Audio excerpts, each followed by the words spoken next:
ওই তারেক রহমান সাহেব নবী সাল্লাল্লাহু আলাইহি ওয়াসাল্লামের ন্যায় পরায়ণতার আদর্শ যদি বাস্তবায়ন করতে চান তাহলে কোরআন বাস্তবায়ন করা লাগবে। তার কারণ কোরআনের জীবন্ত রূপই মুহাম্মদুর রাসূলুল্লাহ।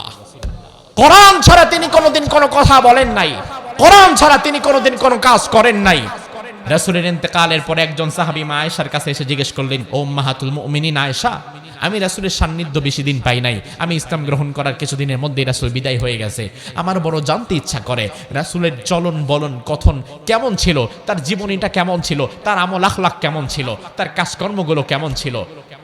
মা আয়েশা তার দিকে তাকিয়ে বললেন, আলা তাকরাউল কোরআন, তুমি কি কোরআন পড়ো নাই? বলে, হ্যাঁ কোরআন পড়েছি। তুমি কি কোরআন বুঝো নাই? হ্যাঁ কোরআন বুঝেছি। মা আয়েশা বললেন, তাইলে আমার কাছে আর আসার দরকার নাই। কানা খুলুকুল কোরআন, যেটা কোরআন এটাই হচ্ছে মুহাম্মদুর রাসূলুল্লাহ। রাসূল তার জীবনে ইনসাফ করেছেন, ন্যায় বিচার প্রতিষ্ঠা করেছেন। এজন্য রাসূলের জামানায় আইন ছিল কিসাস, হত্যার বদলে হত্যা, হাতের বদলে হাত, পায়ের বদলে পা, চোখের বদলে চোখ, নাকের বদলে নাক, কানের বদলে কান। অর্থাৎ আপনি আরেকজনকে যতটুকু আঘাত করবেন, ইসলাম বলে ঠিক ততটুকু আঘাত আবার তোমার ফিরিয়ে দেওয়া হবে। তুমি যদি আরেকজনের হাত কেটে ফেলো, বিনিময়ে তোমার হাত কেটে ফেলা হবে। তুমি যদি আরেকজনের পা ভেঙে দাও, বিনিময়ে তোমার পা ভেঙে দেওয়া হবে। তুমি যদি আরেকজনের চোখ উপড়ে ফেলো, বিনিময়ে তোমার চোখ উপড়ে ফেলা হবে। তুমি যদি আরেকজনের জীবন কেড়ে নাও, আরেকজনের মাথায় গুলি করো, ইসলাম বলে তোমারও সবার সামনে দাঁড় করায় তোমার মাথায় গুলি করে তোমার মস্তকটা ছিন্ন বিচ্ছিন্ন করে দেওয়া হবে। এটা কিসাস, এটা কিসাস। কিসের 90 দিনের বিচার করবেন? কিসের আইন আদালতের বিচার করবেন? হাইকোর্ট আইন করবে, সুপ্রিম কোর্ট আবার এটা বাতিল করে দেবে, আসামি পার পেয়ে যাবে, কোনো বিচার আচার হবে না। এজন্য আমার ভাইরা, আগামীর বাংলাদেশে যদি আমরা ইনসাফ দেখতে চাই, আপনারা কি চান? আগামীর বাংলাদেশে যদি আমরা ইনসাফ দেখতে চাই, ন্যায় পরায়ণতা দেখতে চাই, কিসাস গ্রহণ করতে হবে, রাসূলুল্লাহর আদর্শ বাস্তবায়ন করতে হবে। যুব সমাজকে যদি মাদক দ্রব্য থেকে ফেরাতে হয়, ইয়াবা, বাবা, গাঁজা, ফেন্সিডিল থেকে ফেরাতে হয়, অন্য কোনো তন্ত্র মন্ত্র চলবে না, কোরআন দিয়ে সমাজ বিনির্মাণ করা লাগবে। আজ কোরআন যদি না থাকে তাহলে এই সমাজে আপনি ইনসাফ প্রতিষ্ঠা করতে পারবেন না। সত্যি কথা, এই সমাজে ইনসাফ আপনি কায়েম করতে পারবেন না। মাদক দ্রব্য আপনি 1000 বার বন্ধ করতে পারবেন না। কেন? আপনি বলবেন যে হুজুর আপনাদের নিয়ে ওয়াজ করছি, মদ বন্ধ হবে না। অসম্ভব। তার কারণ আমার সামনে এই মুহূর্তে যারা বসে আছে, আমি বিশ্বাস করি তারা মদখোর না, তারা গাঁজাখোর না, তারা ইয়াবাখোর না, তারা বাবাখোর না। আর এই মুহূর্তে মদখোর, গাঁজাখোর, ইয়াবাখোর, বাবাখোর যারা, তারা মাহফিলে না, তারা ঠিকই তাদের মদের আড্ডায় পড়ে আছে। আমার ওয়াজ তো তাদের কান পর্যন্ত যাচ্ছেই না। এরপরে আমার ওয়াজ না হয় গেল, এই ওয়াজ দিয়েই কি আর সে মদ বন্ধ করে দিবে? এত সোজা, এত সোজা যদি হতো তাহলে আল্লাহ তাআলা রাসূলকে শুধু বলতেন, রাসূল আপনি মদের বিরুদ্ধে ওয়াজ করেন, আপনি জুয়ার বিরুদ্ধে ওয়াজ করেন। রাসূলের ওয়াজের তাসির আমার ওয়াজের চেয়ে বেশি না কম? কথা কয় না, বেশি না কম? ওই রাসূলুল্লাহ মদের বিরুদ্ধে ওয়াজ করার সাথে সাথে আবার 40 বেতের আইনও করেছিলেন। সহিহ মুসলিম কিতাবুল হুদুদের হাদিস, জালাদা রাসূলুল্লাহ সাল্লাল্লাহু আলাইহি ওয়াসাল্লাম ফিল খামরি 40 ওয়া জালাদা আবু বকর 40 ওয়া জালাদা উমর 80। সহিহ মুসলিমের কিতাবুল হুদুদের হাদিস, আল্লাহর হাবিব মদ খোরের পিঠে 80টা বেত মেরেছেন। তাহলে রাসূলের জামানায় মদখোরের পিঠে 40 বেত মারা, 80 বেত মারাই প্রমাণ করে শুধুমাত্র ওয়াজের মিষ্টি কথা দিয়ে সবার মদ বন্ধ হবে না, ক্ষেত্র বিশেষ আইন প্রয়োগ করা লাগবে। এটা রাসূল নিজে করে দিয়েছেন। আজ শুধু ওয়াজের দ্বারা হবে না, আজ শুধু ওয়াজের দ্বারা সমাজে ইনসাফ কায়েম হবে না, শান্তি প্রতিষ্ঠা হবে না। ওসমান হাদি ভারতের আধিপত্যবাদীদের বিরুদ্ধে কথা বলতে বলতে, ইনসাফের পক্ষে কথা বলতে বলতে শহীদ হয়ে গেল। আজ এতগুলো দিন হয়ে গেছে, আমরা তার বিচার পেলাম না, আমরা তার বিচার পাই নাই। তার কারণ কি? তার কারণ হচ্ছে উপদেষ্টা থেকে বলা হয়েছে আমরা 90 দিনের মধ্যে বিচার করব। আজ আমি আপনাদের বলে যাই, 90 দিন তো দূরের কথা, এই দেশ 90 বছরেও ওসমান হাদির হত্যার বিচার করতে পারবে না, পারবে না। তার কারণ তোমার দেশ বিচার করবে কোন আইন দিয়ে? যেই আইন দিয়ে বিচার করবে ওই আইনের মধ্যে আবার গাইনের সুযোগও আছে, ফাঁক ফকর আছে, বের করার সুযোগ আছে, পিছলা কাটার সুযোগ আছে। মানুষের তৈরি করা যে আইন, এই আইন তো মাকড়সার মতো। মাকড়সার জাল যেমন, বাংলাদেশের আইনও তেমন। মাকড়সার জালের মধ্যে দেখবেন মাঝে মাঝে পিঁপড়া যাওয়ার সময় আটকায় যায়, মশা একটু দুর্বল থাকলে মশা আটকায় যায়, কিন্তু টিকটিকি যখন দৌড় মারে টিকটিকি আটকায়, জালি থাকে না। টিকটিকির সময় জালি খুঁজে পাওয়া যায় না। এদেশের আইন হয়ে গেছে তেমন। এই আইনের মধ্যে গরিব মানুষগুলো আটকায়, অসহায় মানুষগুলো আটকায়, মজলুম মানুষগুলো আটকায়, অত্যাচারী জালিম বড় এলিট ক্লাস ধনাঢ্য শ্রেণীর মানুষগুলো আটকায় না। তারা পার পেয়ে যায়। এরা তো টিকটিকি, এরা দৌড় মারলে আইনই আর থাকে না, তখন আইন আর অস্তিত্বই খুঁজে পাওয়া যায় না। আমার ভাই, এজন্য ওসমান হাদি এতদিন হয়ে গিয়েছে মৃত্যুবরণ করেছে, শাহাদাত বরণ করেছে, আজও পর্যন্ত তার খনিকে ধরাও হলো না, বিচার করাও হলো না। আমাদেরকে শোনানো হয় 90 দিনের মধ্যে বিচার করব। কোরআন যদি না রাখতে পারেন, ইনসাফ যদি কায়েম করতে না পারেন, ন্যায় বিচার যদি প্রতিষ্ঠা করতে না পারেন, 90 দিন তো ভালো, 90 বছরও বিচার হবে না। কত মানুষ মরে গেছে, আপনার ফাহাদ মরে গেছে, কিসের বিচার দেখলেন? কি হয়েছে? হাজার হাজার মানুষ মরে যায় প্রতি বছর, কয়টা বিচার আপনি দেখতে পান? রায়ও হয়, কিন্তু এই রায়ের বাস্তবায়ন কিয়ামতের আগে আর হয় না। এই জমিন একদিন ছিল না, আমরা ছিলাম না, এখন আছে, আমরাও আছি। আবার এমন একটা সময় অতি শীঘ্রই চলে আসবে, যেই দিন এই জমিনটার থাকবে না, আমরাও থাকবো না। এমন একটা সময় সামনে আমাদের জন্য আছে না নাই? আমরাও নাই, জমিনও নাই, সব আল্লাহ ধ্বংস করে দিবেন। এটাকে বলা হয় কিয়ামত। এটাকে বলা হয় কি? জোরে কোন? কিয়ামত। আমার ভাই, আমাদের যখন জ্বর আসে, জ্বর আসার আগে আমাদের শরীরটা গরম হয়, মাথা ব্যথা করে, জিহ্বার স্বাদটা কমে যায়, হাত পায়ের জয়েন্টে ব্যথা হয়, তখন আপনার বোঝে নেওয়া লাগবে জ্বর চলে আসছে। এগুলা জ্বরের লক্ষণ। কিয়ামত কোন দিন হবে, কোন বছর হবে, এটা কেউ জানে না। তবে জ্বর আসার আগে জ্বরের যেমন কিছু লক্ষণ আছে, কিয়ামত আসার আগে কিয়ামতেরও কিছু লক্ষণ আছে না নাই? এগুলোকে বলা হয় কিয়ামতের আলামত। বিশ্বনবী হাদিসের মধ্যে অসংখ্য আলামত বলেছেন, কিয়ামতের অনেক আলামত বলে দিয়েছেন, যার অধিকাংশই সমাজে অলরেডি প্রকাশ পেয়ে গেছে। আল্লাহর হাবিব বলেছেন, কিয়ামতের পূর্বে সমাজের মধ্যে মাদক বেড়ে যাবে। ইউযহারু শুরবুল খামার, মদ পানকারীর সংখ্যা বেড়ে যাবে, মাদক দ্রব্য বেড়ে যাবে। এই আলামতটা বর্তমান সমাজের মধ্যে আছে না নাই? আজ থেকে 20-30 বছর আগে মদ, গাঁজা, ফেন্সিডিলিয়া বা যতটা না সহজ ছিল, আজকে তার চেয়ে বেশি সহজ হয়ে গেছে। আমার ভাই, আমরা যদি এখন মাদক বন্ধ করতে না পারি, আমাদের যুব সমাজকে যদি আমরা মাদক থেকে ফেরাতে না পারি, তাইলে বর্তমানে মুদির দোকান থেকে মজু, কোকা-কোলা, 7 আপ কিনে ঢক ঢক করে যেমন আমরা পান করি, আমাদের পরবর্তী প্রজন্ম মদ খায়া রাস্তার মধ্যে এভাবে ওপেনলি মদ খাবে। তাদেরকে বাধা দেওয়ার মতো কেউ থাকবে না। এটা তখন সহজলভ্য জিনিস হয়ে যাবে।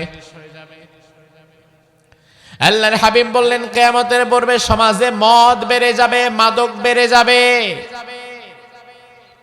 বর্তমান বাংলাদেশে মাদকের ভয়াবহতা এমন ভাবে ছড়িয়ে পড়েছে, বন্যার সময় যেখানে সেখানে যেমন পানি পাওয়া যায়, এখন মদও যেখানে সেখানে পাওয়া যায়। মদ, গাঁজার জন্য এখন আর শহরে যাওয়া লাগে না। গ্রামে গঞ্জে কিছু মদের ডিলার তৈরি হয়ে গেছে, কিছু গাঁজার ডিলার তৈরি হয়ে গেছে, যারা মদ আর গাঁজা বা বাবার ব্যবসা দিয়া জনসমাজরে নষ্ট করছে। আচ্ছা, একটা গ্রামে এই সমস্ত খারাপ কাজ কারা করে, এইটা কি গ্রামের সাধারণ মানুষ জানে না? তো আপনি যদি জানেন, প্রশাসন জানে না? আপনার চেয়ে ভালো জানে, আপনার চেয়ে আগে জানে। আপনার চেয়ে বেশি জানে, সে জানার পরেও ধরে না। এই সমাজের প্রশাসন আর নেতৃস্থানীয় ব্যক্তিবর্গরা যদি শুধু কোনোদিন চাইতো যে আমরা মদ বন্ধ করে দেব, ইয়াবা, বাবা, গাঁজা, ফেন্সিডিল, টোটাল মাদকের সাম্রাজ্য ধ্বংস করে দেব, তাহলে আমার মতো হুজুরকে দাওয়াত করে এনে মাদকের সম্পর্কে বলা লাগতো না। এই সমাজের প্রশাসন আর নেতৃস্থানীয় ব্যক্তিবর্গরা চাইলে 1 সপ্তাহের মধ্যে মাদক দ্রব্য বন্ধ করা সম্ভব,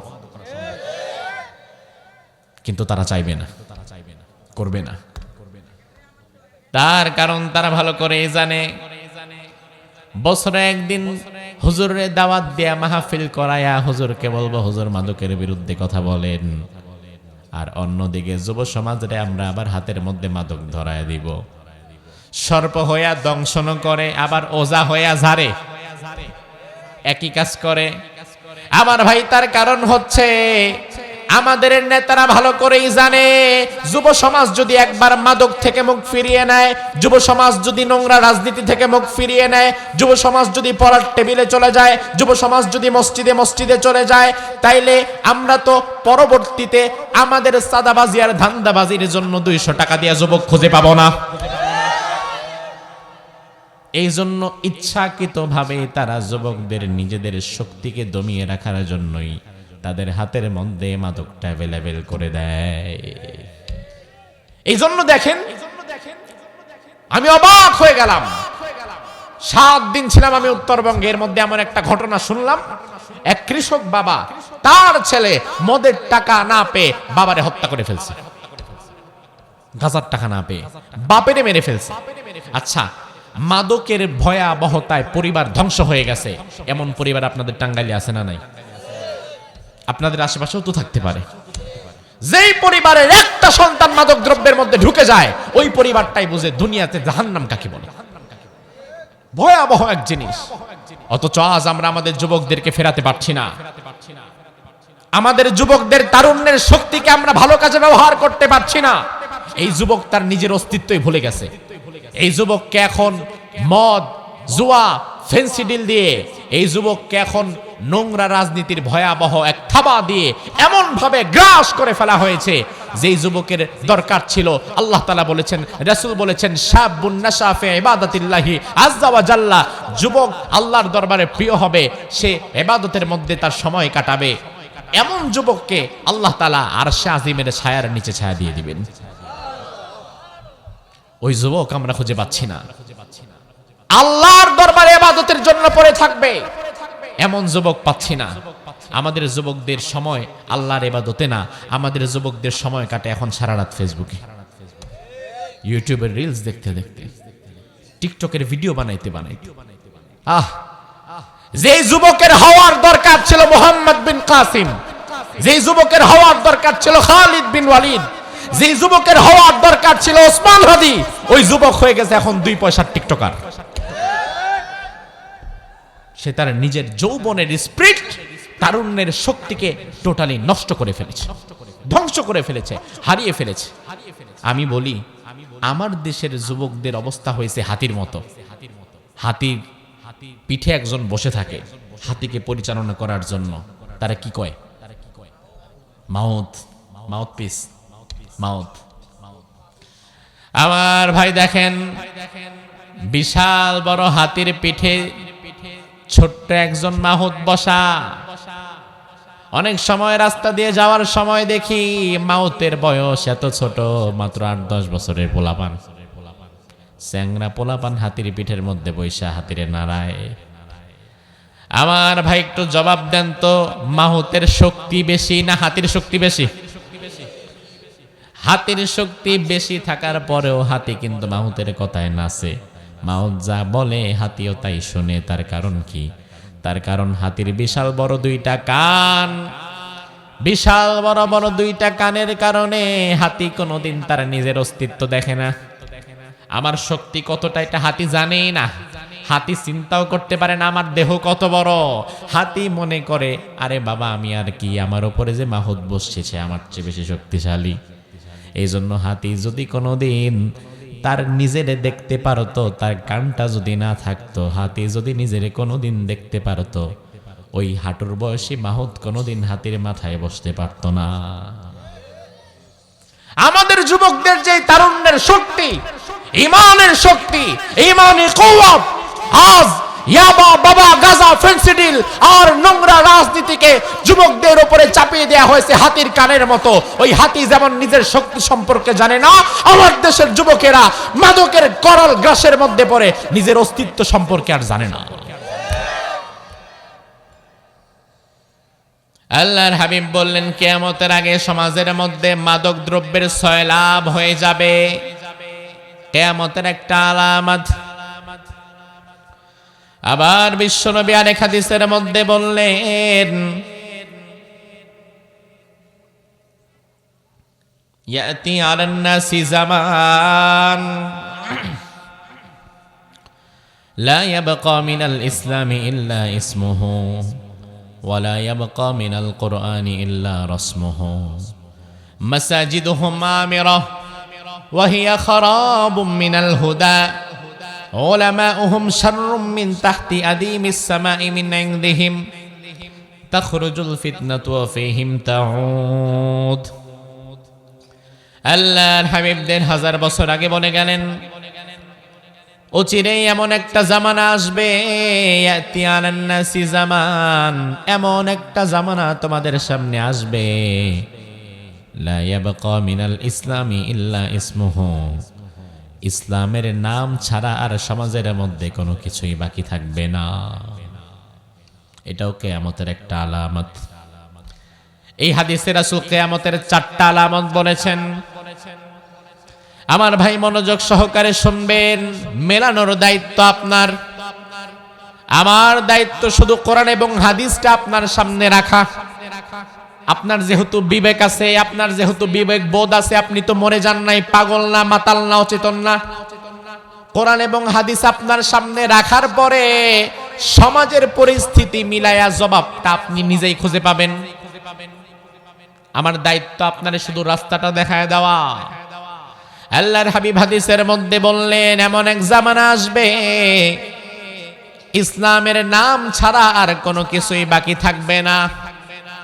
এমন জামানা কি সামনে আসবে না বর্তমান চলছে?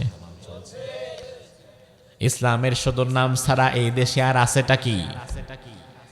এই দেশটাকে বলা হয় মুসলিমদের দেশ, 92% মুসলমানের দেশ, আমরা সবাই মুসলমান। কাগজে কলমে বাংলাদেশে মুসলমানের সংখ্যা 92%।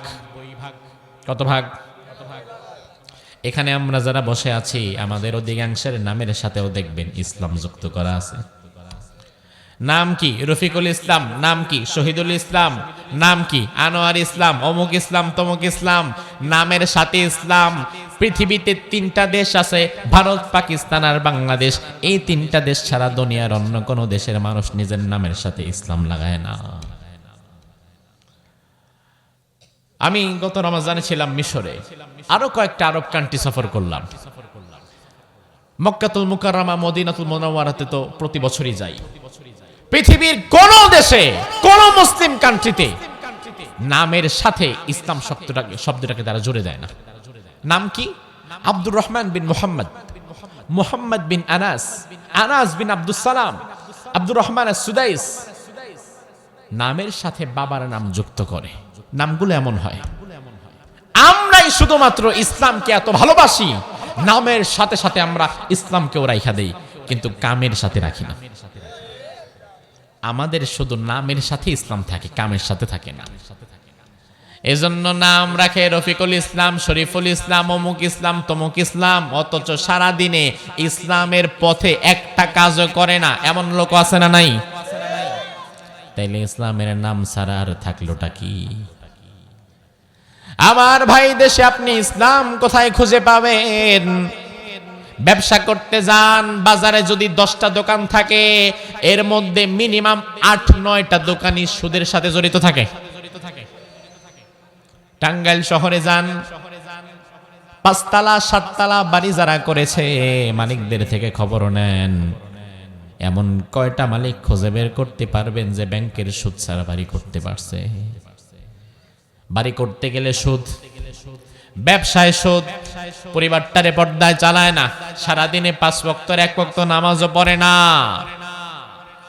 ব্যবসা করতে গেলে ইসলাম খুঁজে পাবেন না, চাকরি করতে গেলে ইসলাম খুঁজে পাবেন না, পরিবারে ঢুকলে সেখানে ইসলাম খুঁজে পাবেন না। ইসলামটারে পাওয়া যায় শুধুমাত্র মসজিদের ভেতরে, আর সমাজের কোথাও ইসলামের খবর নাই। সব জায়গা থেকে ইসলাম রে বাদ দিয়ে আমরা ঢুকায় ফেলছি শুধু মসজিদে আর নামের শুরুতে। স্যার একদিন ক্লাসে ঢুকলেন, ক্লাসে ঢুকে এবার স্যার ছাত্রদেরকে বললেন, ছাত্ররা আজকে আমার ক্লাসে পাখির একটা ছবি কে এঁকে দিতে পারবা? পাখির ছবি যে এঁকে দিতে পারবা তারে 500 টাকা পুরস্কার দেব। কত টাকা? 500 টাকা দিব, আসো।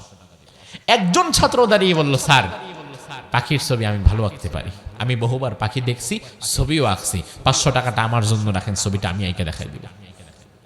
গেছে ছাত্র, চক হাতে নিয়েছে, আঁকা শুরু করেছে।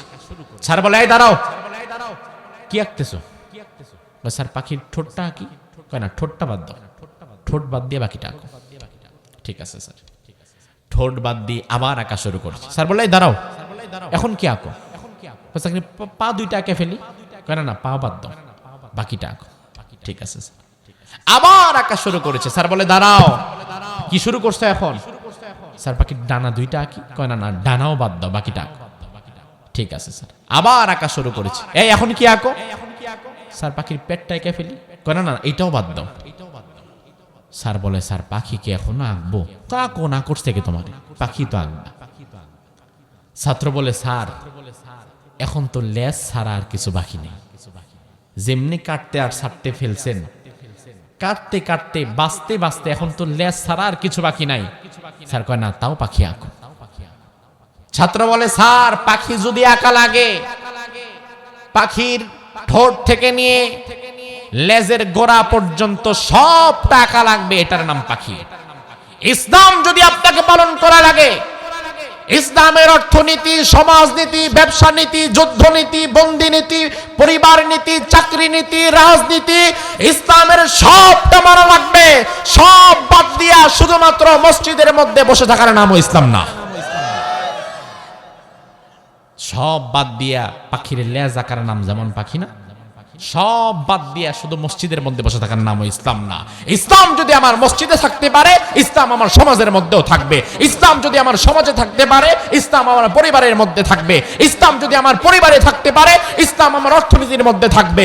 ইসলাম যদি আমার অর্থনীতির মধ্যে থাকতে পারে, ইসলাম আমার রাজনীতির মধ্যেও থাকবে। আমার ভাই জন্য আল্লাহর হাবিব বললেন, এমন এক জামানা আসবে যখন ইসলাম থাকবে শুধু নামে কামে না। আপনারা এই জবাব দিয়ে দেন, ওই জামানা কি 100 বছর পরে আসবে না চলছে? বিশ্বনবী 2 নম্বরে বললেন, এমন এক জামানা আসবে, ওয়ালা ইয়াবকা মিনাল কুরআনি ইল্লা রাসমুহু, কোরআন থাকবে শুধু তেলাওয়াতের মধ্যে সীমাবদ্ধ, সমাজে বাস্তবায়িত না। আল্লাহ রাব্বুল আলামিন 30 পারা কোরআন দিয়েছেন শুধুমাত্র তিলাওয়াতের জন্য নয়, শুধুমাত্র ঝাড়ফুঁক করার জন্য নয়, পেট ব্যথার মাথা ব্যথা হলে শুধুমাত্র পানি পড়ার জন্য নয়, বরং 30 পারা কোরআন আল্লাহ দিয়েছিলেন সমাজের অন্ধকারাচ্ছন্ন মানুষগুলোকে ভালো পথে আনার জন্য, সমাজের অন্যায় অত্যাচার দুর্নীতি বন্ধের জন্য। এই জন্য বিশ্বনবীর দিকে তাকান, আল্লাহর হাবিব যেমন কোরআন দিয়ে নামাজ পড়াতেন, কোরআন দিয়ে রাসূলুল্লাহ যেমন মসজিদে নববীতে নামাজ পড়াতেন, আবার বিশ্বনবী মদিনায় যেই 10 বছর শাসন করেছিলেন, ওই 10 বছর কোরআন দিয়ে রাসূল শাসন করেছেন। তাইলে কোরআন শুধু মসজিদে নয়, রাসূলের জামানায় কোরআন সমাজেও ছিল, আর আমাদের জামানায় কোরআনকে আমরা মসজিদের মধ্যে ঢুকায় ফেলছি, সমাজে আনি না, সমাজে আনি না। আপনি বলবেন, হুজুর কোথায় সমাজে আনি না? কোরআনরে আমরা ভালোবাসি বিধায়ী তো আপনার এনে মাহফিল করি, কোরআনকে ভালোবাসি বিধায়ী তো রমজানে খতম তারাবি পড়ি, কোরআনকে ভালোবাসি বলেই তো আমরা মাদ্রাসায় দান সদকা করি, যেন সবাই কোরআন তেলাওয়াত করতে পারে, কোরআন শিখতে পারে। আমরাও তো কোরআন ভালোবাসি। আমার ভাই, কোরআন তেলাওয়াত করা এক জিনিস, আর কোরআনের বিধানগুলো তেলাওয়াত থেকে নিয়ে সংসদের ভিতরে বাস্তবায়ন করা আরেক জিনিস। আমাদের সমাজের নেতাদেরকে দেখবেন জুমার দিন মসজিদে যাবে, কোরআন দিয়েই নামাজ পড়বে, মাহফিলে যখন আসবে কোরআনের পক্ষে কথা বলবে যে হ্যাঁ আপনাদেরকে কোরআন পড়া লাগবে, কোরআন জীবনে মানা লাগবে, কোরআন দিয়ে আপনারা সবকিছু করবেন, কোরআনের তেলাওয়াত বেশি করে করবেন, করলে সওয়াব আছে। এমন সুন্দর সুন্দর ভাষণ দিবে, ৫-১০ হাজার টাকাও মাহফিলে দিয়ে যাবে। আমরা ওই নেতার জান্নাতের সার্টিফিকেট ধরায় দেই। আমার ভাই, আপনি দেখলেন আপনার নেতা কোরআনকে কত ভালোবাসে, কোরআন পড়তে উৎসাহ দেয়। এবার আপনি যদি খালি সাহস করে বলেন নেতা সাহেব আপনি তো কোরআনের পক্ষে, অবশ্যই পক্ষে, ভালোবাসেন কোরআনকে, অবশ্যই ভালোবাসি, তাইলে এক কাজ করেন, আপনি তো সংসদে গিয়েছেন, ওই জায়গায় তো কথা বলার মতো যোগ্যতা আপনার আছে, তো সংসদে যাওয়ার পরে আগামী সংসদে আপনি এক কাজ করবেন, দাঁড়ায়া বলবেন মাননীয় স্পিকার আমি একজন মুসলমান, কোরআনের পক্ষের লোক। ১৫০০ বছর আগে বিশ্বনবী মদিনায় শান্তির সমাজ কায়েম করেছিলেন কোরআনের মধ্য দিয়ে, আমাদেরকেও সেই পথে আগানো দরকার। আমি এমপি হিসাবে আজকে বলে গেলাম এই সংসদের মধ্যে কোরআন দিয়ে আইন পাশ করা লাগবে। কোরআনের আইন হচ্ছে যে মদ খাবে তার পিঠের মধ্যে ৮০টা বেত মারতে হবে, কেউ যদি অন্যায়ভাবে কাউকে হত্যা করে বিনিময়ে তার কিসাস গ্রহণ করা লাগবে, কেউ যদি রাষ্ট্রের সম্পদ চুরি করে তার হাত কেটে দেওয়া লাগবে। আপনি বলবেন এমপি সাহেব আপনি শুধু এতটুকু বলবেন কোরআনের পক্ষে সংসদে, এমপি সাহেব কইব আমি কোরআনের পক্ষে আছি তবে এই কথার পক্ষে না। তার কারণ আপনার নেতা ভালো করে জানে, আপনার এমপি ভালো করেই জানে মসজিদে কোরআনের পক্ষে থাকলে সমস্যা নাই, মাহফিলে কোরআনের পক্ষে থাকলে সমস্যা নাই, কিন্তু সংসদে যাওয়ার পরেও যদি কোরআনের পক্ষে থাকা লাগে তাইলে ২ দিন পরে তার চান্দাবাজি আর ধান্দাবাজির ব্যবসা চলবে না।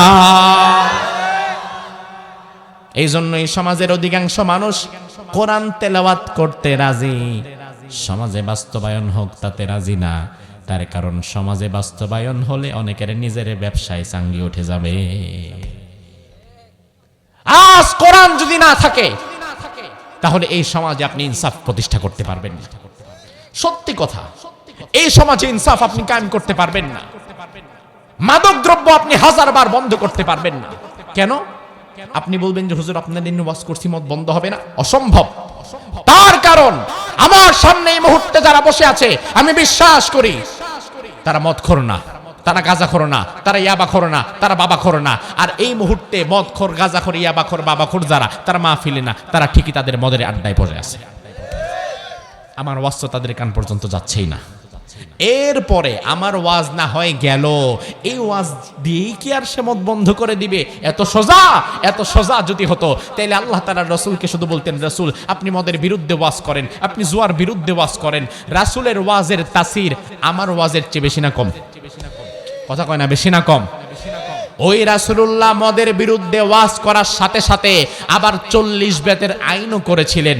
সহিহ মুসলিম কিতাবুল হুদুদের হাদিস, জালাদা রাসূলুল্লাহ সাল্লাল্লাহু আলাইহি ওয়াসাল্লাম ফিল খামরি 40 ওয়া জালাদা আবু বকর 40 ওয়া জালাদা উমর 80।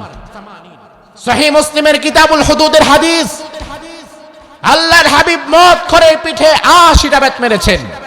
তাহলে রাসূলের জামানায় মদখোরের পিঠে 40 বেত মারা, 80 বেত মারাই প্রমাণ করে শুধুমাত্র ওয়াজের মিষ্টি কথা দিয়ে সবার মদ বন্ধ হবে না, ক্ষেত্র বিশেষ আইন প্রয়োগ করা লাগবে।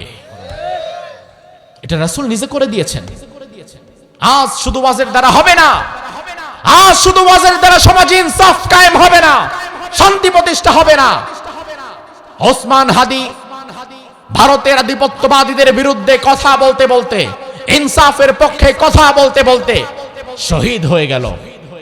আজ এতগুলো দিন হয়ে গেছে আমরা তার বিচার পেলাম না, আমরা তার বিচার পাই নাই। তার কারণ কি? তার কারণ হচ্ছে উপদেষ্টা থেকে বলা হয়েছে আমরা 90 দিনের মধ্যে বিচার করব। আজ আমি আপনাদের বলে যাই 90 দিন তো দূরের কথা, এই দেশ 90 বছরেও ওসমান হাদির হত্যার বিচার করতে পারবে না, পারবে না। তার কারণ তোমার দেশ বিচার করবে কোন আইন দিয়ে? যেই আইন দিয়ে বিচার করবে ওই আইনের মধ্যে আবার গাইনের সুযোগও আছে, ফাঁক ফকর আছে, বের করার সুযোগ আছে, পিছলা কাটার সুযোগ আছে। মানুষের তৈরি করা যে আইন, এই আইন তো মাকড়সার মতো। মাকড়সার জাল যেমন, বাংলাদেশের আইনও তেমন। মাকড়সার জালের মধ্যে দেখবেন মাঝে মাঝে পিঁপড়া যাওয়ার সময় আটকায় যায়, মশা একটু দুর্বল থাকলে মশা আটকায় যায়, কিন্তু টিকটিকি যখন দৌড় মারে টিকটিকি আটকায়, জালি থাকে না। টিকটিকির সময় জালি খুঁজে পাওয়া যায় না। এদেশের আইন হয়ে গেছে তেমন। এই আইনের মধ্যে গরিব মানুষগুলো আটকায়, অসহায় মানুষগুলো আটকায়, মজলুম মানুষগুলো আটকায়, অত্যাচারী জালিম বড় এলিট ক্লাস ধনাঢ্য শ্রেণীর মানুষগুলো আটকায় না। তারা পার পেয়ে যায়। এরা তো টিকটিকি, এরা দৌড় মারলে আইনই আর থাকে না, তখন আইন আর অস্তিত্বই খুঁজে পাওয়া যায় না। আমার ভাই, এজন্য ওসমান হাদি এতদিন হয়ে গিয়েছে মৃত্যুবরণ করেছে, শাহাদাত বরণ করেছে, আজও পর্যন্ত তার খনিকে ধরাও হলো না, বিচার করাও হলো না। আমাদেরকে শোনানো হয় 90 দিনের মধ্যে বিচার করব। কোরআন যদি না রাখতে পারেন, ইনসাফ যদি কায়েম করতে না পারেন, ন্যায় বিচার যদি প্রতিষ্ঠা করতে না পারেন, 90 দিন তো ভালো, 90 বছরও বিচার হবে না। কত মানুষ মরে গেছে, আবরার ফাহাদ মরে গেছে, কিসের বিচার দেখলেন? কি হয়েছে? হাজার হাজার মানুষ মরে যায় প্রতি বছর, কয়টা বিচার আপনি দেখতে পান? রায়ও হয়, কিন্তু এই রায়ের বাস্তবায়ন কিয়ামতের আগে আর হয় না, হবে না। কিন্তু ইসলাম যদি থাকতো, ইনসাফ যদি থাকতো, ইনসাফের কথা এই জন্যই বারবার বলছি। 17 বছর পর তারেক রহমান সাহেব দেশে আসলেন, আমরা তাকে স্বাগতম জানাই। আমরা দোয়া করি, আল্লাহ কল্যাণের ফয়সালা তুমি তার মধ্য দিয়ে করে দাও। দেশে এসে তারেক রহমান সাহেব ভাষণ দিলেন, অনেক কথা বললেন। এর মধ্যে সবচেয়ে যে ভালো কথা আমার বুকে যেটা লেগেছে, তারেক রহমান সাহেবের ওই কথার পরে আমি তার জন্য দোয়া করেছি। তিনি বলেছেন, আগামীর বাংলাদেশে আমরা যেই দলই ক্ষমতায় যাই না কেন, নবী সাল্লাল্লাহু আলাইহি ওয়াসাল্লামের ন্যায় পরায়ণতার আদর্শ দিয়ে আমরা দেশকে সাজাবো। আলহামদুলিল্লাহ বলবেন না? আমরা দোয়া করি, আল্লাহ তিনি যেহেতু এই কথা বলেছে, এই কথা বাস্তবায়নের তৌফিক তুমি তাকে দান করে দাও। তবে তারেক রহমান সাহেব নবী সাল্লাল্লাহু আলাইহি ওয়াসাল্লামের ন্যায় পরায়ণতার আদর্শ যদি বাস্তবায়ন করতে চান, তাহলে কোরআন বাস্তবায়ন করা লাগবে। তার কারণ কোরআনের জীবন্ত রূপই মুহাম্মদুর রাসূলুল্লাহ। কোরআন ছাড়া তিনি কোনোদিন কোনো কথা বলেন নাই, কোরআন ছাড়া তিনি কোনোদিন কোনো কাজ করেন নাই। রাসূলের ইন্তেকালের পরে একজন সাহাবী মা আয়েশার কাছে এসে জিজ্ঞেস করলেন, ইয়া রাসূলুল্লাহ, আমি আয়েশার কাছে এসে বললেন, ও উম্মাহাতুল মুমিনিন আয়েশা, আমি রাসূলের সান্নিধ্য বেশি দিন পাই নাই, আমি ইসলাম গ্রহণ করার কিছুদিনের মধ্যেই রাসূল বিদায় হয়ে গেছে। আমার বড় জানতে ইচ্ছা করে রাসূলের চলন বলন কথন কেমন ছিল, তার জীবনীটা কেমন ছিল, তার আমল আখলাক কেমন ছিল, তার কাজকর্মগুলো কেমন ছিল। মা আয়েশা তার দিকে তাকিয়ে বললেন, আলা তাকরাউল কোরআন, তুমি কি কোরআন পড়ো নাই? বলে, হ্যাঁ কোরআন পড়েছি। তুমি কি কোরআন বুঝো নাই? হ্যাঁ কোরআন বুঝেছি। মা আয়েশা বললেন, তাইলে আমার কাছে আর আসার দরকার নাই। কানা খুলুকুল কোরআন, যেটা কোরআন এটাই হচ্ছে মুহাম্মদুর রাসূলুল্লাহ। রাসূল তার জীবনে ইনসাফ করেছেন, ন্যায় বিচার প্রতিষ্ঠা করেছেন। এজন্য রাসূলের জামানায় আইন ছিল কিসাস, হত্যার বদলে হত্যা, হাতের বদলে হাত, পায়ের বদলে পা, চোখের বদলে চোখ, নাকের বদলে নাক, কানের বদলে কান। অর্থাৎ আপনি আরেকজনকে যতটুকু আঘাত করবেন, ইসলাম বলে ঠিক ততটুকু আঘাত আবার তোমার ফিরিয়ে দেওয়া হবে। তুমি যদি আরেকজনের হাত কেটে ফেলো, বিনিময়ে তোমার হাত কেটে ফেলা হবে। তুমি যদি আরেকজনের পা ভেঙে দাও, বিনিময়ে তোমার পা ভেঙে দেওয়া হবে। তুমি যদি আরেকজনের চোখ উপড়ে ফেলো, বিনিময়ে তোমার চোখ উপড়ে ফেলা হবে। তুমি যদি আরেকজনের জীবন কেড়ে নাও, আরেকজনের মাথায় গুলি করো, ইসলাম বলে তোমারও সবার সামনে দাঁড় করায় তোমার মাথায় গুলি করে তোমার মস্তকটা ছিন্ন বিচ্ছিন্ন করে দেওয়া হবে। এটা কিসাস, এটা কিসাস। কিসের 90 দিনের বিচার করবেন? কিসের আইন আদালতের বিচার করবেন? হাইকোর্ট আইন করবে, সুপ্রিম কোর্ট আবার এটা বাতিল করে দেবে, আসামি পার পেয়ে যাবে, কোনো বিচার আচার হবে না। এজন্য আমার ভাইরা, আগামীর বাংলাদেশে যদি আমরা ইনসাফ দেখতে চাই, আপনারা কি চান? আগামীর বাংলাদেশে যদি আমরা ইনসাফ দেখতে চাই, ন্যায় পরায়ণতা দেখতে চাই, কিসাস গ্রহণ করতে হবে, রাসূলুল্লাহর আদর্শ বাস্তবায়ন করতে হবে। যুব সমাজকে যদি মাদক দ্রব্য থেকে ফেরাতে হয়, ইয়াবা, বাবা, গাঁজা, ফেন্সিডিল থেকে ফেরাতে হয়, অন্য কোনো তন্ত্র মন্ত্র চলবে না, কোরআন দিয়ে সমাজ বিনির্মাণ করা লাগবে, অন্যথায় লাভ হবে না। ওয়াজও চলবে, মদও চলবে, ওয়াজও চলবে, সুদও চলবে। আমার ভাইরা, এজন্য আল্লাহর হাবিব বলেন, এমন একটা জামানা আসবে ইসলাম থাকবে নামে কামে না, কোরআন থাকবে শুধু তেলাওয়াতে, আইনের মধ্যে নয়। মাসাজিদুহুম আমিরাতুন ওয়া হিয়া খারাবুম মিনাল হুদা, মসজিদগুলো থাকবে লোকে লোকারণ্য, টাইলসওয়ালা, মার্বেল পাথরওয়ালা, তবে হেদায়েত শূন্য। আজকে দেখবেন আমাদের সমাজের গ্রামে গঞ্জে যে মসজিদে ফজরে 5 জন মুসল্লিও দাঁড়ায় না, ওই মসজিদটার মধ্যেও এসি ঢুকে গেছে, আছে না নাই? মসজিদে এসি ঢোকা খারাপ না, করতেই পারেন। তবে আমার ভাই বিশ্বনবী বললেন, ওই জামানায় মসজিদ থাকবে ঠিক, তবে হেদায়েত তার মধ্যে থাকবে না। হেদায়েত কেন থাকবে ভাই? যেই মসজিদের মিম্বার থেকে ইমাম সাহেব হক কথা বলতে পারবে না, ওই মসজিদে হেদায়েতের আশা করেন কেমনে? ইমাম সাহেবকে কথা বলার আগে একবার ডানে তাকানো লাগে, একবার বামে তাকানো লাগে। সভাপতি যদি সুদখোর হয়, ওই মসজিদে ইমাম সাহেব সুদের বিরুদ্ধে আর ওয়াজ করতে, সেক্রেটারি যদি নিজেই মাদক দ্রব্য গ্রহণ করে, এমন মসজিদ আছে না নাই? আরো 7-8 বছর আগে আমার এক বন্ধু ঢাকায় নামাজ পড়ায়, ইমাম সাহেব মানুষ, মাহফিল থেকে ফেরার পথে একদিন রাত হয়ে গিয়েছে, গাড়িটাও ডিস্টার্ব দিয়েছে। ফোন দিলাম, কোথায়? বলে মসজিদে। আমি বললাম তাইলে আমি আসি, রাত্রে থাকবো, আসো। রাত্রে 2 ভাই ঘুমালাম, রাত বাজে তখন 3টা, 3:30। দরজার মধ্যে দেখি লাথি আর ঘুষি, এই খোল খোল, এই দরজা খোল। আমি ভয়ে পেয়ে গেলাম, তারে বললাম, কিও ভাই দরজা খোলো, কে যেন আসছে, এইভাবে লাথিতেছে কেন দরজায়? আমারে কয়, চুপচাপ ঘুমায় থাকো, কথা বললো না। আমি কইলাম কেন? কইটা আমার সভাপতি। আমি বললাম, সভাপতি মানে এমন করে কেন? কয়, খাইছে 2 বোতল। আরে পাগল নাকি, দরজা খোলো। দরজা তো লাইতায় ভেঙ্গাই ফেলাইবো। কয়, এখন তো দরজা লাইতায়, খুললে আমারে দিব। অবাক হয়ে গেলাম, আহারে মসজিদের দায়িত্বে বসে আছে, ওই মসজিদের সভাপতি নিজেই মাদক দ্রব্য গ্রহণ করছে। এমন মসজিদ বাংলাদেশে অসংখ্য জায়গায় আছে না নাই? তাইলে হক কথা যে মসজিদে থাকে না, ওই মসজিদে হেদায়েত থাকে না। আমরা বিগত দিনেও দেখেছি বহু মসজিদের ইমাম খতিবেরা শুধুমাত্র হক কথা বলার কারণে তাদের চাকরিটা চলে গেছে। আপনারা করেন কি? আপনাদেরও তো দায়বদ্ধতা আছে।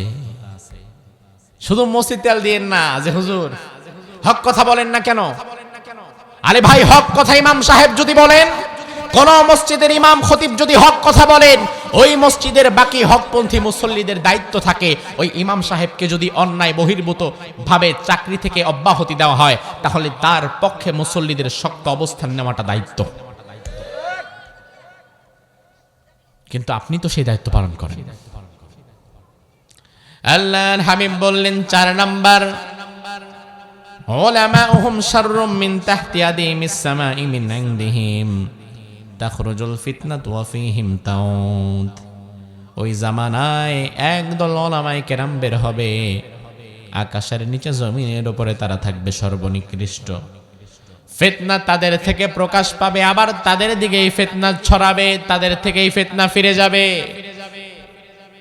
আল্লাহর হাবিব বললেন, এই আলামতগুলো যখন সমাজে প্রকাশ পাবে, মানুষ যখন কোরআনকে আর তার মর্যাদা দিবে না, কোরআন দিয়ে মানুষ যখন আর নিজের জীবন গঠন করবে না, কোরআনকে যখন অবহেলার কিতাব বানাবে, কোরআনকে যখন অপমান করবে, আল্লাহ তাআলা কোরআনটাকে জমিনে আর রাখতেও চাইবেন না।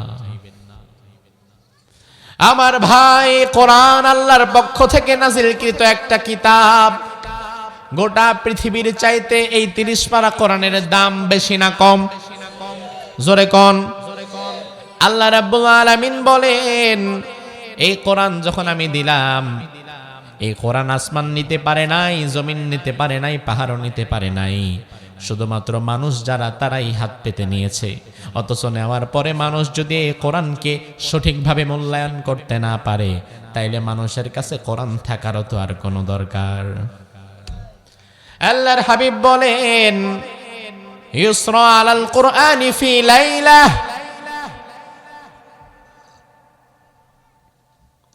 ফালা ইয়াবকা ফিল আরদি মিনহু আয়াহ। হঠাৎ এক রাতে মানুষ ঘুমাবে, আল্লাহ রাব্বুল আলামিন এই কোরআনে কারীমের ভেতর থেকে কালো কালো অক্ষরগুলো সেই রাতে তুলে নিয়ে যাবেন। কালো কালো অক্ষরগুলো তুলে নিয়ে যাবেন। হঠাৎ করে সকালবেলায় কোরআন খোলার পরে দেখবে পুরা পৃষ্ঠা সাদা। ফজরের আযান দেওয়া হবে, ইমাম সাহেব মসজিদে চলে যাবে, আপনারাও মসজিদে যাবেন ফজরের নামাজের জন্য। আল্লাহু আকবার বলবে, সানা পড়বে, সানা পড়ার পরে যে আলহামদুলিল্লাহ সূরাটা পড়বে, সানা পড়ার পরে দেখবে জবান থেকে আর কোনো সূরা আসে না, মনে আসে না। ইমাম সাহেবও ভুলে গেছে, মুসল্লিরাও ভুলে গেছে, জবান থেকে, পুরা হৃদয় থেকে, ব্রেন থেকে, জেহেন থেকে আল্লাহ কোরআন তুলে দিয়েছে।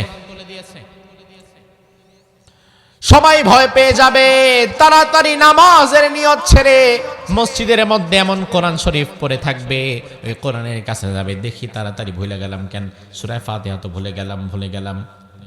আল্লাহর হাবিব বললেন, ইউসরা আলাল কুরআনি ফি লাইলা ফালা ইয়াবকা ফিল আরদি মিনহু আয়া। এক রাতে আল্লাহ কোরআনের অক্ষরগুলো তুলে নিয়ে যাবেন, একটা আয়াত আর তোমাদের জন্য অবশিষ্ট বাকি থাকবে না।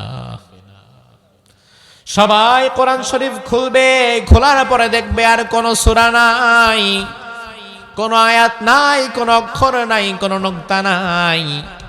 ইমাম সাহেব হাউমাউ করে কাঁদবে, মুসল্লিরাও কাঁদবে, আর কোরআন নাই। কোরআন তেলাওয়াত করে যে নামাজ পড়বা তারও কোনো সুযোগ আর নাই। আমার ভাইরা, ওই সময়টা খুব শীঘ্রই আসছে। কিয়ামতের আগে এমন একটা সময় চলে আসবে, এই সময়টা যখন চলে আসবে, আল্লাহ রাব্বুল আলামিন পৃথিবী আর টিকায় রাখবেন না। কারণ যে জমিনে কোরআন নাই, ওই জমিনটা টিকায় রাখার কোনো দরকারও আল্লাহর আর নাই। আল্লাহ রাব্বুল আলামিন ইসরাফিলকে বলবেন, ইসরাফিল, জমিনটাকে আর আমি টিকায় রাখতে চাই না। এই জমিনে কোরআন নাই, ঈমানওয়ালা কেউ নাই, ঈমানদার নাই, জমিনটাকে তুমি ধ্বংস করে দাও। পৃথিবী ধ্বংসের জন্য ইসরাফিল আলাইহিস সালাম রেডি হয়ে আছেন, দাঁড়িয়ে আছেন। তবে আল্লাহর হাবিব হাদিসের মধ্যে বললেন, লা তাকুমুস সাহ হাত্তা লা ইউকালা ফিল আরদি আল্লাহ আল্লাহ। জমিনে আল্লাহকে আল্লাহ বলে ডাকতে পারে এমন একজন ইমানদার যদি জমিনে অবশিষ্ট থাকে, ওই ইমানদারের কারণেও আল্লাহ কিয়ামত দিবে না। সুবহানাল্লাহ কইলেন না? একজন ইমানদার থাকলেও কিয়ামতকে আল্লাহ তাআলা পেন্ডিং রেখে দেবেন। তার মানে আমার ভাই, ইমানদারের দাম আছে না নাই? রাসূল বললেন, ইমানদার যদি আল্লাহকে আল্লাহ বলে একটা ডাক দেয়, ওই একটা ডাকের কারণেও আল্লাহ কিয়ামত বন্ধ করে দিবেন। আল্লাহকে আল্লাহ বলে একটা ডাক দিতে পারবেন গভীর রাতে? পারবেন? বলেন তো আল্লাহ। কলিজা থেকে একটা ডাক দেন, আল্লাহ। আপনি যদি ইমানদার হন, আপনার এই ডাকটাই কিয়ামতকে বন্ধ করে দেওয়ার জন্য যথেষ্ট। তবে দেখা লাগবে আসলে সাচ্চা ইমানদার কিনা, কারণ বেঈমান মুনাফিক হারামখোরের জবানের দাম আল্লাহর কাছে নাই। আমার ভাই, গোটা দুনিয়ার চাইতে আল্লাহর দরবারে একজন ইমানদারের দাম বেশি। এমন কি কাবার চাইতে ইমানদারের দাম বেশি। আব্দুল্লাহ ইবনে ওমর রাদিয়াল্লাহু আনহু একদিন কাবার পাশ দিয়ে ঘুরছেন। ওমরের ছেলে আব্দুল্লাহ ইবনে ওমর বিখ্যাত সাহাবী, কাবার পাশ দিয়ে একদিন ঘুরছেন আর কাবার দিকে তাকায় বললেন, ও কাবা, মা আযমাক ওয়া মা আযমা হুরমাতিক। ও কাবা, তোমার কত সম্মান, তোমার কত মর্যাদা, তোমার কত বরত্ব। ওয়াল মুমিনু আযমু হুরমাতান ইনদাল্লাহি মিনকি। ও কাবা, শুনে নাও, আমি আব্দুল্লাহ ইবনে ওমর বলে গেলাম, আল্লাহর দরবারে তুমি কাবার চাইতে একজন ইমানদারের দাম কিন্তু আরো বেশি। তার কারণ আমার ভাই, ইমানদার আছে বলেই দুনিয়া টিকে আছে, আর দুনিয়া টিকে আছে বলেই কাবা টিকে আছে। ইমানদার যেদিন নাই সেদিন দুনিয়াও নাই, আর দুনিয়া যেদিন নাই সেদিন তো কাবাও নাই। তাইলে ইমানদার আছে বলেই দুনিয়া আল্লাহ টিকে রেখেছেন। যেন তেন ইমানদার নয়, সঠিক ইমানদার হওয়া লাগবে। একজন মুসলমান যদি থাকে, পাক্কা মুসলমান, সাচ্চা মুসলমান, আল্লাহ তার জন্য কিয়ামত বন্ধ রেখে দেবেন। তবে আমার ভাই, যতদিন যাচ্ছে কিয়ামত কি তত পিছাচ্ছে নাকি আগাচ্ছে? কি করে আগাইতেছে? আমার ভাই, কিয়ামত আগানোই প্রমাণ করে দিন দিন সমাজ থেকে আসল ইমানদার কমছে। স্বাধীনতার সময় বাংলাদেশের টোটাল জনসংখ্যা ছিল 7.5 কোটি। 50 লক্ষ হিন্দু, বৌদ্ধ, খ্রিস্টান, আর 7 কোটি হচ্ছে মুসলমান। এখন যদি বাংলাদেশে মানুষ ধরেন 18 কোটি, তার মধ্যে 16 কোটি মুসলমান, তাইলে 54 বছরে মুসলমানের সংখ্যা আমাদের দেশে কমছে না বাড়ছে? ধরেন কথার কথা, কিয়ামত যদি আরো 50 বছর পরেও হয়, তাহলে মুসলমানের সংখ্যা কি সেই দিন কমবে না আরো বাড়বে? তাহলে আমরা যেভাবে মুসলমান ইমানদারের সংখ্যা বাড়াচ্ছি, আমাদের বাড়ানোর ধাক্কায় কিয়ামত তো কত দূরে চলে যাবার কথা। কিন্তু আমাদের মুসলমানের সংখ্যাও বাড়ছে, আবার কিয়ামতও কাছাচ্ছে, হিসাব তো মিলে না। কারণ রাসূল বললেন, ইমানদার একজন থাকলেও নাকি আল্লাহ কিয়ামত দিবে না। আমার ভাই, সব সময় এক সূত্রে অঙ্ক মিলানো যায় না। কখনো কখনো একটা অঙ্ক মিলাইতে গেলে 2টা 3টা সূত্র দেওয়া লাগে। এক হাদিসের দ্বারা যদি আপনি মিল না পান, আরেক হাদিসের দিকে তাকান। বিশ্বনবী বললেন, ইয়াতি আলান নাসি জামান ইয়াজতামিউনা ফিল মাসাজিদি লাইসা ফীহিম মুমিন। এমন এক জামানা আসবে, ওই জামানায় মসজিদ ভর্তি মুসল্লি থাকবে, লাইসা ফীহিম মুমিন আই মুমিনুন ওয়াহিদ।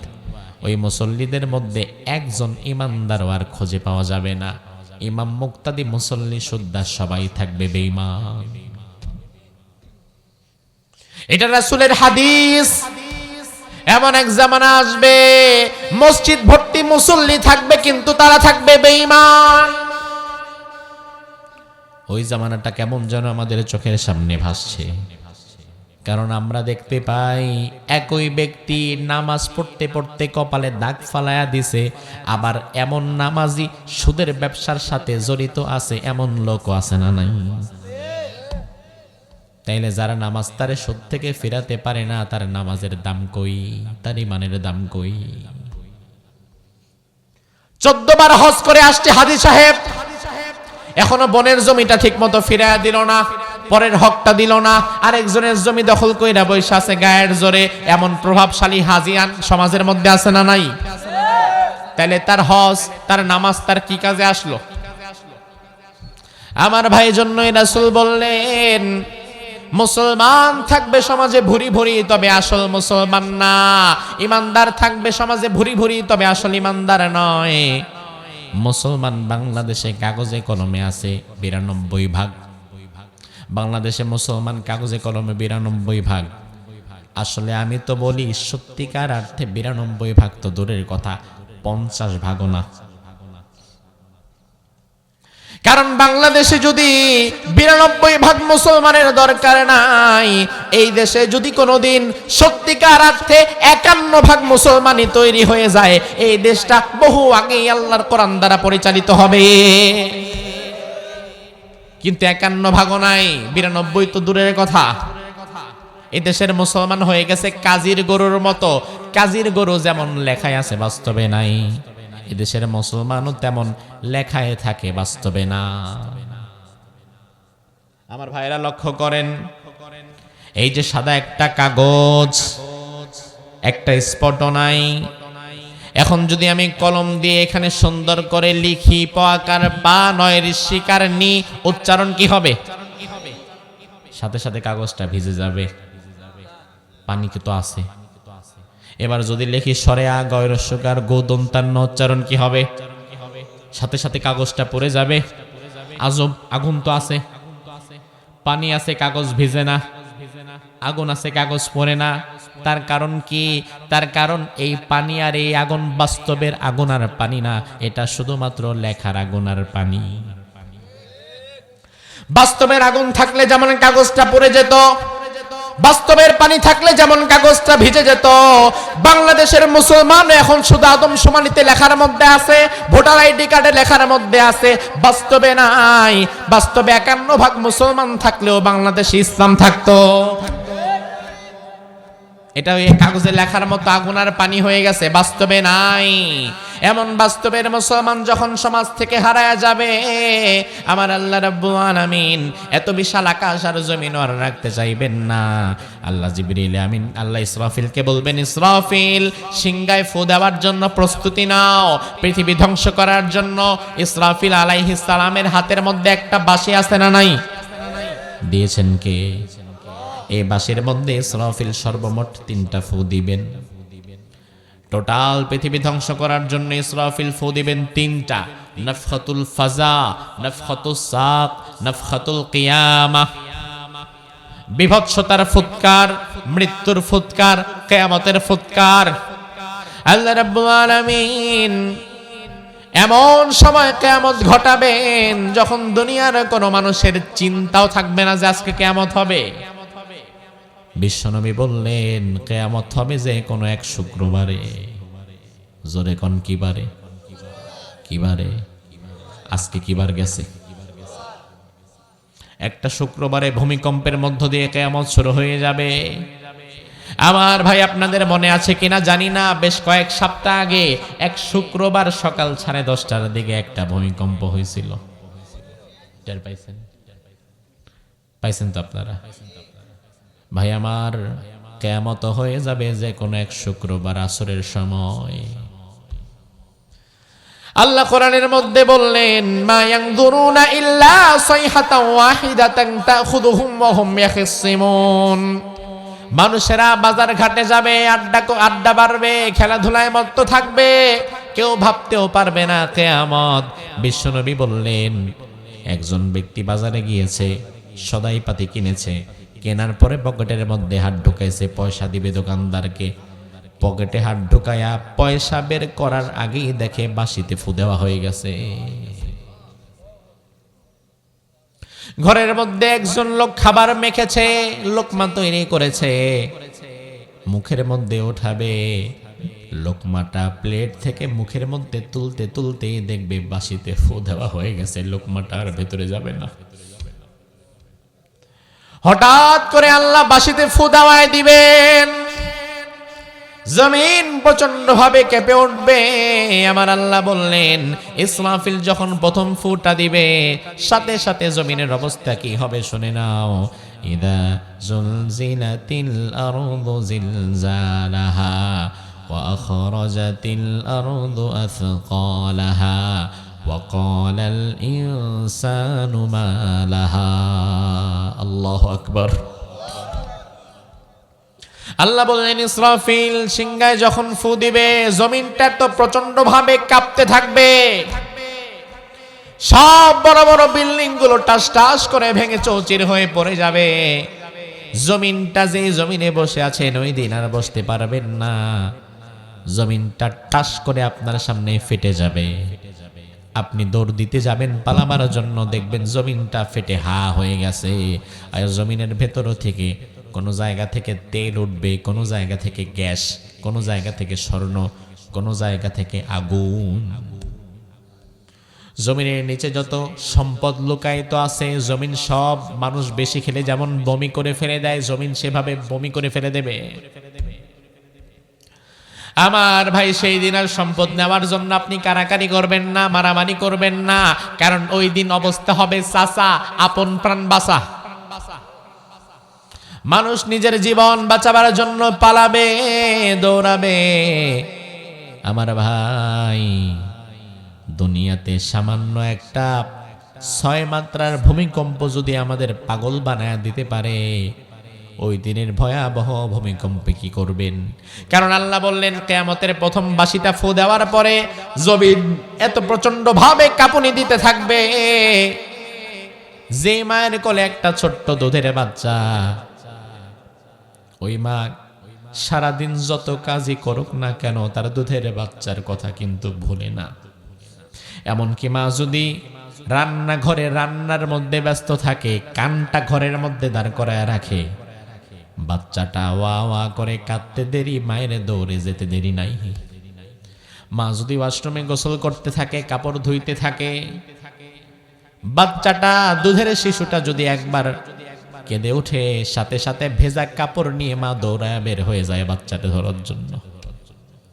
আমার আল্লাহ বললেন, প্রথম ফুটা দেওয়ার পরে যে মায়ের কোলে দুধের বাচ্চা, ওই মা তার বাচ্চারে একদিকে ফেলে আরেকদিকে পাগলের মতো দৌড়াবে। যে মায়েরা গর্ভবতী, পেটের মধ্যে 7 মাস 8 মাস 9 মাসের বাচ্চা, এখনো ডেলিভারি হয় নাই, আমার আল্লাহ বললেন জমিন এত প্রচন্ড ভাবে কাঁপতে থাকবে, জমিনের কাঁপুনির কারণে ওই মায়ের পেটটা ফেটে দুধের বাচ্চাটা মাটির মধ্যে পড়ে যাবে, শিশু বাচ্চাটা আছড়ে পড়বে, ডেলিভারি হয়ে যাবে। মানুষ মদ খেলে যেমন মাতাল হয়ে ডানে বামে দৌড়ায়, ওই দিন মানুষ এইভাবে ডানে বামে দৌড়াবে, কোনো কুল কিনারা পাবে না, বাঁচার মতো কোনো জায়গা পাবে না। আমার আল্লাহর আয়াতের মধ্যে বললেন, ফাকাইফা তাত্তাকুনা ইন কাফারতুম ইয়াউমান ইয়াজালুল উইলদানা শাইবা।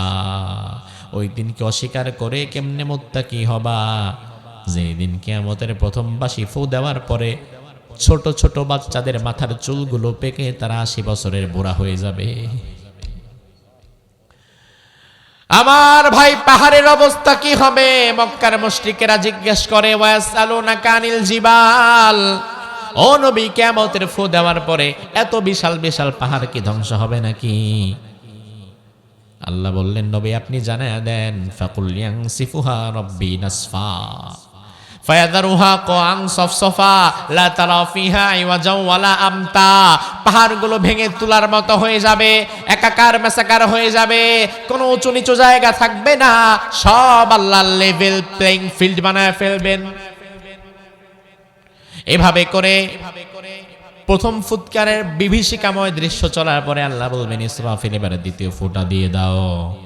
দ্বিতীয় ফুটাকে বলা হবে মৃত্যুর ফুৎকার। কোরআনে আল্লাহ বললেন, ওয়ানুফিখা ফিস সূরি ফাসাইকা মান ফিস সামাওয়াতি ওয়া মান ফিল আরদি ইল্লা মা শাআল্লাহ।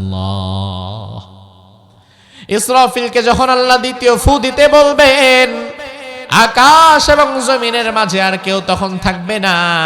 তার কারণ দ্বিতীয় ফু যখন ইসরাফিল দিয়ে দিবে, কি হবে আল্লাহ কোরআনের মধ্যে বললেন, ইযাস সামাউ ফাতারাত ওয়া ইযাল কাওয়াকিবু ইনতাসারাত ওয়া ইযাল বিহারু ফুজ্জিরাত। চিৎকার দিয়ে বলেন আল্লাহু আকবার। আল্লাহ বললেন, ইসরাফিল যখন কিয়ামতের 2 নাম্বার ফুটা দিবে, সাথে সাথে আকাশটা টাস করে ফেটে যাবে।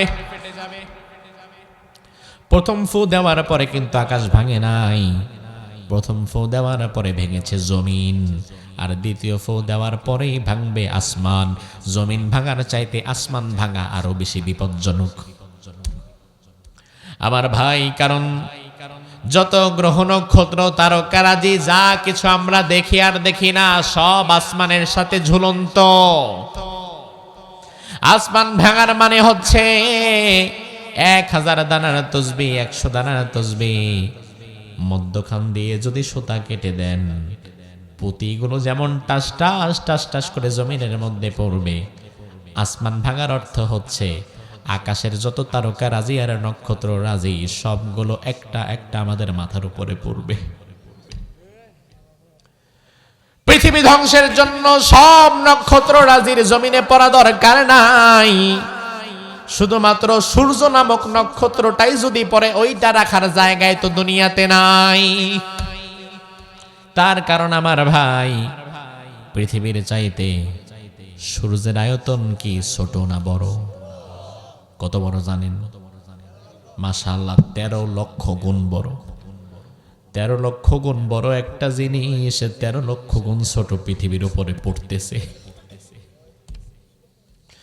আমার ভাই, বিজ্ঞানীরা বলে, অ্যাস্ট্রোনমি কসমোলজি নিয়ে যারা গবেষণা করেন তারা বলেছে, মহাকাশ বিজ্ঞান নাসার গবেষণাগার থেকে আমাদেরকে তথ্য দেওয়া হয়েছে, সূর্য যেটা পৃথিবীর চেয়ে 13 লক্ষ গুণ বড়, আকাশের মধ্যে সূর্যের চেয়ে কোটি গুণে বড় নক্ষত্র আছে আরো হাজার হাজার কোটি। ওই সূর্যটা আমাদের মাথার উপরে পড়ছে, সূর্যের মধ্যে ভয়ঙ্কর আগুন আছে না নাই? সূর্যের মধ্যে তাপমাত্রা আছে 1,40,00,000 ডিগ্রি সেলসিয়াস। 1,40,00,000 সেলসিয়াস তাপমাত্রা থেকে চৈত্র মাসে সূর্য 9,30,00,000 মাইল দূর থেকে মাত্র 40-42 ডিগ্রি তাপমাত্রা বাংলাদেশে যখন দেয়, আপনি তাকায়া দেখবেন আপনার পুকুরের পানি শুদ্ধা তখন গরম হয়ে যায়। দুনিয়ার আগুন যদি নিচে জ্বালায় রাখেন, পাতিলটা যদি আপনি 10 হাত উপরে দেন, দুনিয়ার আগুন 10 হাত উপরের পাতিলের পানি গরম করতে পারে না। আর সূর্য 9,30,00,000 মাইল দূর থেকে মাত্র 40-42 ডিগ্রি তাপমাত্রা দিলে আপনার পুকুরের পানিও গরম হয়ে যায়। রাস্তার কুকুরগুলো জিহ্বাটা বের করে হাঁপায়, আমরা ফ্যানের নিচে বসেও তখন ঘামতে থাকি। ওই সূর্যের মধ্যে আগুন 1,40,00,000 ডিগ্রি। বাংলাদেশে রড ফ্যাক্টরিতে যদি কোনোদিন যান, আমি একবার গিয়েছিলাম, আমি দেখলাম লোহার বড় বড় পাথরের মতো খণ্ডগুলো মেশিনের মধ্যে দেয়, আর মেশিনের অপোজিট থেকে মোম যেমন গলে পানির মতো হয়ে যায়, লোহাও তেমন পানির মতো হয়ে গেছে। আমি জিজ্ঞেস করলাম, এই যে লোহা পানি বানায় ফেলছে একেবারে মোমের মতো তরল পানি, আমি জিজ্ঞেস করলাম এটার ভেতরে কি? বলে হুজুর আগুন। আমি বললাম কত ডিগ্রি আগুন? কারণ এত ভয়ঙ্কর আগুন যেটা লোহারে পানি বানায় দেয়। আমাকে ইঞ্জিনিয়ার সাহেব বললেন, রড ফ্যাক্টরিতে লোহা গলাবার জন্য আগুন ব্যবহার করা হয় 1500 ডিগ্রি সেলসিয়াস। তাইলে মাত্র 1500 ডিগ্রি সেলসিয়াস আগুনের ভেতরে এই লোহা দিলে লোহা মোমের মতো পানি হয়ে যাবে পানি। আমার ভাই, 1500 ডিগ্রি সেলসিয়াসে যদি লোহা পানি হয়ে যায়, 1,40,00,000 ডিগ্রি সেলসিয়াস তাপমাত্রার ভয়াবহ আগুনের দলা মাথার উপরে পড়তেছে। বাকিগুলার কথা বাদই দিলাম, টিকবো কিভাবে? সাথে সাথে পুরা দুনিয়াটা মুহূর্তের মধ্যেই শেষ হয়ে যাবে। আমার আল্লাহ বললেন, ওই দিন আমি আল্লাহ যদি কাউরে বাঁচায় রাখতে চাই তাকে রাখতে পারবো। মুফাসসিরগণ বলেন, দ্বিতীয় ফু দেওয়ার পরেও আল্লাহ তাআলা মোট 12 জন বাঁচায় রাখবেন। কয়জন? কে কে? আপনি আর আমি। 12 জনকে আল্লাহ বাঁচায় রাখবেন। মুফাসসিরগণ বলেন, এই 12 জনের 8 জন হচ্ছে হামিলুল আরশ, আরশ বহনকারী 8 জন ফেরেশতা, আর 4 জন হচ্ছে ইসরাফিল, জিবরাইল, মিকাইল, মালাকুল মউত, আজরাইল। এবার আল্লাহ রাব্বুল আলামিন মালাকুল মউতকে বলবেন, মালাকুল মউত আরশ বহনকারী 8 জনের জান কবজ করে নাও। মালাকুল মউত জান কবজ করে নেবে। আল্লাহ বলবেন, মালাকুল মউত আর কে বাকি আছে? মালাকুল মউত বলবে, আল্লাহ কে আর? আমরা 4 জন ছাড়া কেউ নাই। যাও ইসরাফিলের জানটা নিয়ে নাও। নিয়ে নেওয়া হবে। মিকাইলের জানটা নিয়ে নাও, নিয়ে নেওয়া হবে। জিব্রাইলের জান নিয়ে নাও, নিয়ে নেওয়া হবে। এবার আল্লাহ বলবেন আর কে বাকি আছে? মালাকুল মউত বলবেন আল্লাহ এখন তো আমি আর আপনি ছাড়া আর কেউ নাই। আল্লাহ বলবেন মালাকুল মউত আমার কোনো লয় নাই, আমার কোনো ক্ষয় নাই, আমার কোনো মরণ নাই। তিনি ছিলেন, তিনি আছেন, আবার যেদিন কেউ থাকবেন না সেদিনও তিনি থাকবেন। এই তিনি কে? আল্লাহ বললেন কুল্লু মান আলাইহা ফান ওয়া ইয়াবকা ওয়াজহু রাব্বিকা যুল জালালি ওয়াল ইকরাম ফাবি আই আলাই রাব্বিকুমা তুকাযযিবান। পুরা দুনিয়া ধ্বংস হয়ে যাবে, একাকার মেসাকার হয়ে যাবে, কেউ থাকবে না, শুধু থাকবেন কে? আল্লাহ বলবেন মালাকুল মউত এবার তুমিও মরে যাও। মালাকুল মউত তার নিজের মৃত্যুর জন্য চেষ্টা করবে, হাতটা ভেতরে ঢুকায় দিবে, কলিজা ছিঁড়ে যাবে, তবু জান বের হতে চাইবে না। অনেক চেষ্টা করার পরে আল্লাহর দরবারে গিয়ে বলবে আল্লাহ মৃত্যুর যন্ত্রণা এত কঠিন, আমি পারছি না। আমি যদি জানতাম মৃত্যুর যন্ত্রণা এত বেশি কঠিন, জীবনে কোনোদিন আমি এই দায়িত্বটা নিতাম না। এবার আল্লাহ বলবেন মালাকুল মউত মুত ইয়া মালাকাল মাউত, ও মালাকুল মউত তুমি মরে যাও। এই কথা বলার পরে মালাকুল মউতের রূহটা কবজ হয়ে যাবে। তাফসিরে জালালাইন প্রণেতা বললেন বাইনান নাফখাতাইনি 40 সানা, 2 ফুৎকারের মাঝে আল্লাহ তাআলা 40 বছরের একটা গ্যাপ দিয়ে দিবেন। এই 40 বছর আকাশেও কেউ নাই, জমিনেও কেউ নাই, কোথাও কেউ নাই। ইসরাফিল, মিকাইল, জিবরিল, মালাকুল মউত কেউ নাই, কেউ নাই, টোটালি কেউ নাই। শুধু একজন যিনি বসে আছেন তিনি কে? এবার 40 বছর পরে আল্লাহ রাব্বুল আলামিন আবার নতুন করে ইসরাফিলকে দাঁড় করাবেন। প্রথম রূহ আল্লাহ ইসরাফিলকে দিবেন। ইসরাফিলকে দাঁড় করায় আল্লাহ বলবেন ইসরাফিল তুমি দাঁড়ায় যাও, পৃথিবী ধ্বংস করার জন্য তোমারে 3টা ফু দিতে বলেছিলাম, 2টা দিয়েছিল, আরেকটা বাকি আছে। আজকে তোমারে প্রথম রূহ দিলাম, তুমি এবার তোমার 3য় ফুটা দিয়ে কাজ সমাপ্ত করে দাও। ইসরাফিল সবার আগে দাঁড়িয়ে সিংহাটা হাতের মধ্যে নিয়ে 3 নাম্বার ফু যখন দিবে আল্লাহ বললেন সুম্মা নুফিখা ফীহি উখরা ফাইযা হুম কিয়ামুন ইয়ানদুরুন। 3য় ফু দেওয়ার পরে পৃথিবীর শুরু থেকে শেষ পর্যন্ত সকল মানুষ আল্লাহর দরবারে হাসরের ময়দানে দাঁড়ায় যাবে। আমার ভাই, সেই ভয়াবহ হাসরের ময়দান, সেই কিয়ামত আমাদের সামনে আসছে। যেই দিন ঈমান আনলে আর লাভ হবে না, লা ইয়ানফাউ নাফসান ঈমানুহা, ঈমান আনলে আর কোনো লাভ হবে না। কোরআন পড়তে চাইবেন, পড়তে পারবেন না, আল্লাহ উঠায় নিয়ে যাবে। তওবা করলেও আর কোনো লাভ হবে না। কিন্তু আজকেও যদি আমরা তওবা করি, নিজেদের ভুলগুলো মাফ করায় নিতে পারি, আজকেও লাভ আছে না নাই? আল্লাহ সুবহানাহু ওয়া তাআলা সময় থাকতে আমাদের নিজেদের ঈমানকে পরিশুদ্ধ করে ঈমানের পথে চলার তৌফিক দান করুক। আমরা পড়ি আমিন। হাদা মা ইনদি ওয়াল ইলমু ইনদাল্লাহ আলাইহি তাওয়াক্কালতু ইলাইহি হুনীব।